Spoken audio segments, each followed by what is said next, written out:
Actually என்னை பொறுத்தவரைக்கும் girls நைட்டுன்றது ரொம்ப ரொம்ப இம்பார்ட்டன்ட்னு நினைக்கிறேன். ஏன் கேர்ள்ஸ் டே நீங்கள் பண்ணக்கூடாதா அப்படின்ற மாதிரி நீங்கள் கேட்கலாம். பட் கேர்ள்ஸ் டே எனக்கு எப்படி ஒர்க் அவுட் ஆகும்னு தெரியல. பட் நாங்கள் ரீசெண்டாக இப்போ என் கசின்ஸோட நைட் ஸ்டே நான் பண்ணுறனால எனக்கு அதோட இது அவ்வளோ பிடிச்சிருந்தது என்னை பொறுத்த வரைக்கும். ஏன்னா நாங்கள் கண்டென்ட்டே இல்லாமல் என்னென்னமோ பேசுவோம், என்னென்னமோ ஃபன் பண்ணிகிட்ருந்தோம். திடீர்னு வந்து ரொம்ப சீரியஸாக போகும் டாபிக். திடீர்னு செம்ம ஜாலியாக ஃபன்னாக போகும். And it was best. ஏன்னா பிஃபோர் மேரேஜ்லாம் பார்த்தீங்கன்னா நான் எங்கேயுமே போனதில்ல. எனக்கு இந்த கேர்ள்ஸ் நைட் அவுட்னாலே என்னன்ற பெரிய கொஸ்டின் மார்க். ஏன்னா எங்கள் வீட்டில் நான் வெளில போகிறேம்மா, கசின் வீட்டுக்காச்சும் போகிறேம்மா, தங்குறேம்மா, போ காலையில் போ, ஈவினிங் 8 மணிக்குள்ளே வீட்டுக்கு வந்துடும், 10 மணிக்குள்ளே வீட்டுக்கு வந்துடும், மேக்ஸிமம் அவ்வளோதான். ஏன்னா எங்கள் வீட்டில் எனக்கு அவ்வளோ ஸ்ட்ரிக்ட். சரி என் ஃப்ரெண்ட்ஸாச்சும் என் வீட்டுக்கு வரணும்னு பார்த்தா அவங்க வீட்லேயுமே அதே மாதிரி தான். ஸோ அந்த கேர்ள்ஸ் நைட் அவுட்டுன்றத நான் எக்ஸ்பீரியன்ஸ் பண்ணதே கிடையாது.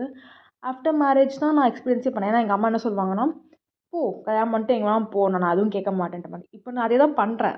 என் ஹஸ்பண்ட்கிட்ட சொல்கிறேன், இன்ஃபர்மேஷன் கொடுக்குறேன், அவங்களும் போயிட்டு வான்னு சொல்லிடுறாங்க. அவன் போகக்கூடாதுன்னு சொன்னால் நான் போய்டுவேன், அது வேறு விஷயம். ஆனால் அவன் போகும்னு சொல்லிவிடுவான். ஸோ இந்த இதை நான் ஏன் சொல்கிறேன்னா, ஜஸ்ட் ட்ரை பண்ணுங்கள்.